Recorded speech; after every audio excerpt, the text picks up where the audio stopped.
भारत रूस की दोस्ती को यूं ही पक्की यारी नहीं कहा जाता। दशकों से ये रिश्ता सिर्फ कूटनीति तक सीमित नहीं है, बल्कि एक गहरी साझेदारी और भरोसे की मिसाल है। इस बार भी रूस ने भारत का साथ देते हुए संयुक्त राष्ट्र सुरक्षा परिषद यानी कि यूएनएससी में उसकी परमानेंट सदस्यता के लिए खुलकर समर्थन कर दिया। खास बात यह है कि रूस के राष्ट्रपति व्लादिमीर पुतिन के भारत दौरे से ठीक पहले रूसी विदेश मंत्री सर्गेई लावरोव का बड़ा बयान आया, जिसने दुनिया का ध्यान खींचा है।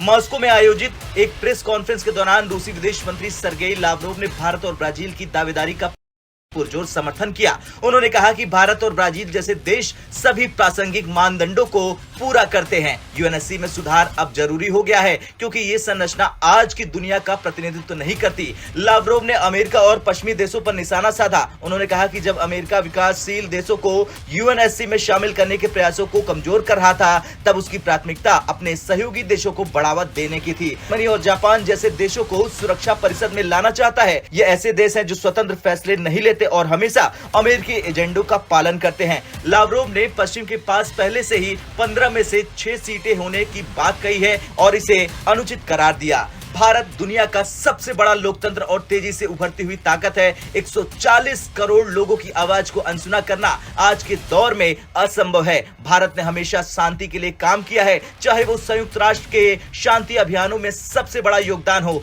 या फिर वैश्विक मंचों पर आतंकवाद और जलवायु परिवर्तन जैसे मुद्दों पर उसका नेतृत्व। लेकिन इसके बावजूद भारत को अभी भी संयुक्त राष्ट्र सुरक्षा परिषद यानी कि यूएनएससी में परमानेंट सदस्यता नहीं मिल पाई है। वर्तमान में सुरक्षा परिषद के 5 परमानेंट सदस्य हैं: अमेरिका, रूस, चीन, फ्रांस और ब्रिटेन। इनमें से हर एक के पास वीटो पावर है, यानी कि वे किसी भी प्रस्ताव को रोक सकते हैं। बता दें कि यूएनएससी में सुधार की मांग नई नहीं है, लेकिन इसमें सबसे बड़ी बाधा है चीन। चीन भारत की बढ़ती ताकत से हमेशा असहज रहा है। उसने बार बार भारत की स्थायी सदस्यता का विरोध किया है। दूसरी ओर अमेरिका भले ही भारत का समर्थन करने का दिखावा करता हो, लेकिन उसके असली इरादे कुछ और ही हैं। अमेरिका चाहता है कि यूएनएससी में उसकी ताकत और बढ़े, इसलिए वो जर्मनी और जापान जैसे अपने सहयोगियों को प्रमोट करता है। रूस इस पूरे खेल में भारत के साथ खड़ा है। हर बार जब यूएनएससी में सुधार की बात उठी है, रूस ने भारत की दावेदारी का समर्थन किया है। रूस के राष्ट्रपति व्लादिमीर पुतिन जल्द ही भारत के दौरे पर आने वाले हैं। यह दौरा दोनों देशों के बीच व्यापार,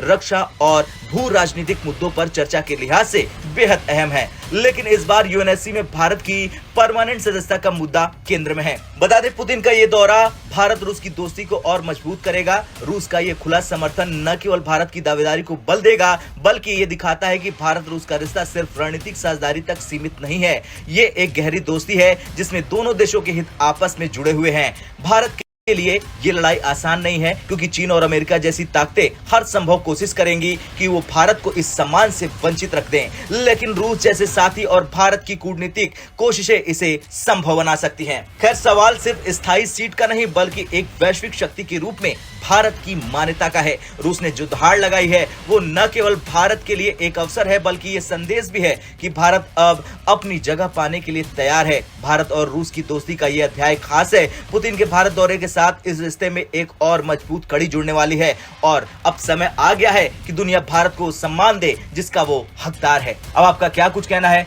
भारत को कितनी जल्दी वीटो मिलना चाहिए? कमेंट कर जरूर बताएं। ब्यूरो